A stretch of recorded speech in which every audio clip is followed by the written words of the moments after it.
6 avril 2020, bonsoir à tous et merci de nous rester fidèles. Regard croisé, c'est le moment, les confrères de la presse s'invitent sur le plateau pour passer à la loupe l'actualité dans tout son ensemble. Le premier invité, David, bonsoir et merci d'être là. Bonsoir Mathieu, bonsoir mon cher ami Credo qui m'a manqué ces 2 jours, on ne s'est plus vu sur le plateau. Ouais, c'est le confinement à sa façon. Ouais, c'est ça. Je rappelle que vous êtes le patron du site togosite.com. Sur le même plateau, Credo, bonsoir et merci d'être là. Bonsoir Mathieu, bonsoir David. Et c'est un plaisir pour moi de me retrouver sur ce plateau avec mon très cher ami David. Le médium, bien sûr. Le premier thème, la RD Congo, Vital Kamerhe Amaï, à partir avec la justice. David, qu'est-ce qui se passe concrètement dans le dossier Kamerhe? Il se passe que Vital Kamerhe a été invité par la justice congolaise pour s'expliquer sur un dossier qu'il traînait depuis un moment déjà et qui touche la question de détournement de biens publics et pour lequel le président actuel Tshisekedi avait promis de lutter contre ce fléau qui gangrène l'économie congolaise depuis très longtemps. Et donc, durant sa campagne, il a promis faire du ménage autour de dans son entourage d'abord, également dans l'entourage du président sortant Kabila. Oui. Et donc aujourd'hui, la justice congolaise a jugé bon d'inviter Vital Kamerhe pour s'expliquer sur ces accusations qui sont portées contre lui. L'idée derrière, c'est de permettre aux Congolais de savoir véritablement ce qui se passe, s'il est accusé ou alors s'il est auteur de détournement, quel que soit son rang politique, quelle que soit la place qu'il occupe aujourd'hui dans l'entourage de l'actuel chef de l'État. Il est au-delà de tout un citoyen et quand il est convoqué ou alors quand il est invité devant la justice pour s'expliquer, il se doit d'aller. Et donc cette invitation vient aujourd'hui apporter plus de lumière dans la volonté de la justice congolaise d'aller vers le combat contre les détournements et les vols de biens publics, un peu de tout ça. Lorsqu'on sait aussi que l'entourage de l'actuel chef de l'État n'est pas aussi blanc dans la gestion de certaines affaires, de certains budgets qui ont été mis à leur disposition dans le temps. Et donc aujourd'hui, c'est la justice qui l'invite et je pense que le dossier est encore pendant et les jours à venir pourront véritablement identifier ce qu'il en est réellement. Parfait. Credo. Oui, c'est un dossier qui porte sur la gestion du budget des 100 premiers jours du président, de l'actuel président au pouvoir. Et il s'est fait que dans l'entourage du chef de l'État, ensemble avec quelques conseillers, il y aurait eu des détournements de ces fonds. Donc il faut dire que ce n'est pas la première démêlée de M. Kamerhe avec la justice, mais cette fois-ci, lorsqu'il a reçu, disons, la convocation sur la forme aussi, il faut dire que ça ne respecte pas, disons, la pédagogie, parce que des erreurs se retrouvaient même en termes de date et en termes même d'adresse de la personne que vous convoquez. Donc là, je crois que le camp les sympathisants de M. Kamerhe, de M. Vital Kamerhe, ont eu à ressortir cela pour dire que ça procède d'un acharnement contre la personne du directeur de cabinet de l'actuel président de la RD Congo. Et les informations qu'on a eues, c'est que M. Vital Kamerhe ne veut pas ou bien ne va pas répondre à la convocation de la cour d'appel de Matete, mais il se fera représenter par des avocats parce que il est contesté la forme même de sa convocation. Mais toujours est-il que le président congolais avait fait de la lutte contre la corruption son cheval de bataille et peut-être qu'il a voulu donner un signe assez fort, un signal aux gens, mais je crois qu'il y a beaucoup de choses beaucoup de choses de non dites parce que si nous scrutons aussi la réaction de l'Union nationale congolaise, ça laisse transparaître que en fait on veut inquiéter quelqu'un qui serait devenu gênant. Alors, oui, je pense que sur la forme de l'invitation qui a été adressée à M. Caméré, il faut aussi relever, comme le disait Credo tout à l'heure, des insuffisances. Ce n'est pas sérieux que vous adressez une invitation à une autorité. Vital Caméré n'est pas n'importe qui. Hein. Il est directeur de cabinet, il a rang de ministre, il est président de formation politique et il est aussi, il s'est allié à Tshisekedi pour l'aider à accéder au pouvoir. Donc, sur la forme de l'invitation qui a été délivrée à M. Vital Caméré, il faut notifier aussi des insuffisances. Et ce n'est pas sérieux, ce n'est pas professionnel. Pour une juridiction qui représente un pouvoir central de la RDC, il faut quand même que vous ayez un peu que vous fassiez un peu d'attention lorsque vous adressez une invitation. Comment comprendre qu'on est au mois d'avril et qu'on convoque ou qu'on invite un directeur de cabinet avec rang de ministre à une date qui se situe ultérieurement. C'est-à-dire que l'invitation portait une date du mois de mars. Ce n'est pas sérieux. Et je pense que M. Vital Caméré peut ou non accepter d'aller à cette invitation. Déjà, c'est une invitation, ce n'est pas une obligation qui lui est faite de répondre, même si c'est la justice qui le convoque. À partir du moment où c'est une invitation, elle est délibérée, il peut y aller ou pas. Le contenu, la date de l'invitation ne sied pas juridiquement. Et le lieu où le courrier a été déposé pour M. Vital Caméré, ça prouve, et c'est en cela que je suis un peu d'accord avec Credo lorsqu'il dit que les sympathisants, les militants et les membres de la formation politique de M. Vital Caméré pensent que c'est un acharnement politique. Ils ont dans leur visée M. Vital Caméré pour des raisons politiques qui échappent peut-être aux citoyens congolais. Quand on essaie un peu d'analyser un peu ce qui se passe dans ce dossier, on a comme l'impression que on est en train de faire une chasse à la sorcière, non? Quand on sait que c'est un directeur de cabinet, c'est pas un vil individu comme un simple citoyen comme ça, et puis patati patata, et puis on lance des trucs, la date n'est pas respectée, une date qui est une autre qui est délivrée en mars, et puis c'est en avril finalement qu'on envoie ça à la personne, tout ça là. Oui, non, mais pour ceux qui parlent d'acharnement ou bien de chasse aux sorciers, donc je crois que les personnes là n'ont pas totalement tort, parce que c'est vrai, nous n'allons pas revenir sur la date de la convocation, mais la manière dont cette convocation a été même adressée à M. Vital Caméré.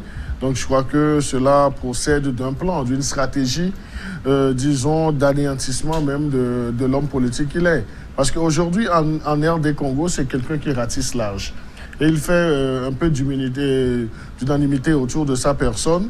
Et il constituerait également une menace pour l'actuel président, M. Tshisekedi. Donc là, comment se débarrasser de ce collaborateur qui serait devenu gênant? Donc il faut utiliser la justice.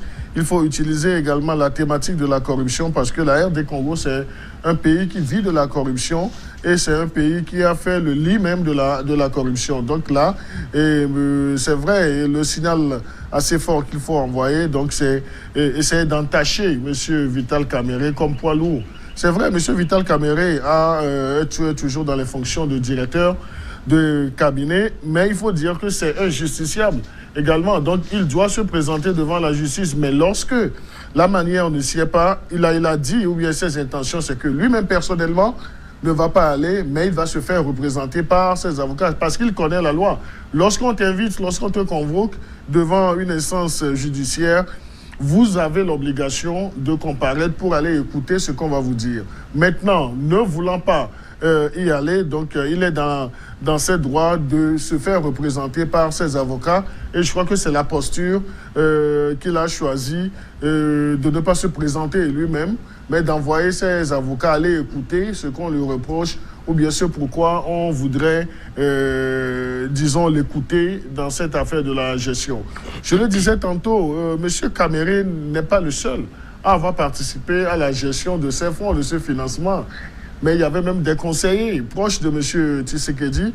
Mais ces conseillers, on a comme l'impression que ces conseillers sont oubliés délibérément, mais c'est la personne de M. Vital Kamerhe. Peut-être que c'est le début. Il faut forcément commencer un jour. Non, lorsqu'il s'agit d'un tout, donc je crois qu'il faut procéder aussi de la même manière. Il n'est pas le seul à être soupçonné. Il y a d'autres personnes aussi. Je ne voudrais pas aller sur le terrain de l'interprétation de la justice par ceux qui ont les manettes, mais tout porte à croire. Et j'épouse, disons, la position de l'Union nationale congolaise qui soupçonne un réel, disons, acharnement contre M. Kamerhe. David, quand on essaie un peu d'analyser un peu l'actualité en ces temps de la crise sanitaire, est-ce qu'on peut dire que c'est ça la priorité? Surtout qu'on sait que le Congo n'est pas épargné non plus, est confronté à d'énormes problèmes en matière de ce Covid-19 qui fait tristement parler de lui. Oui, mais vous savez, quelle que soit la crise sanitaire à laquelle fait face le monde entier, il y a les affaires courantes de l'État. Ça, c'est pas une affaire courante. Oui, mais ici, l'affaire de Kamerhe... un directeur de cabinet, en ce moment, on se dit, mais qu'est-ce qui n'a pas marché entre-temps? Et c'est maintenant qu'il faut faire sortir ce dossier-là. Oui, l'affaire... Pour pouvoir vite le liquider, on ne sait pas. Non, en fait, il faut aussi voir, peut-être que c'est une façon de tester le président actuel, puisque vous vous rappelez, durant sa campagne, il a fait de la lutte contre la corruption son cheval de bataille. Et très tôt, quand il était arrivé au pouvoir, les premières décisions qu'il a eu à prendre ont tout de suite fait comprendre sa position face vis-à-vis de ce fléau qui gangrène la RDC. Le pays aujourd'hui est sorti d'une crise politique assez profonde avec le départ de Kabila et le blocage dans lequel se retrouve aujourd'hui Tshisekedi, qui n'a pas les mains libres pour véritablement gouverner. Et voilà, ce blocage est dû à ces alliances qu'il a passées avec ses adversaires politiques et tout ça. Donc aujourd'hui, cette question... c'est vrai que ça ne compose pas la priorité aujourd'hui, parce que tout le monde connaît un peu la priorité dans le monde entier, mais ça fait aussi partie des dossiers ou des affaires sur lesquelles il faudrait peut-être apporter de la lumière, puisqu'aujourd'hui, les Congolais ont besoin de ressources financières assez suffisantes pour faire face au combat contre le coronavirus. C'est un peu le cas des autres pays aussi.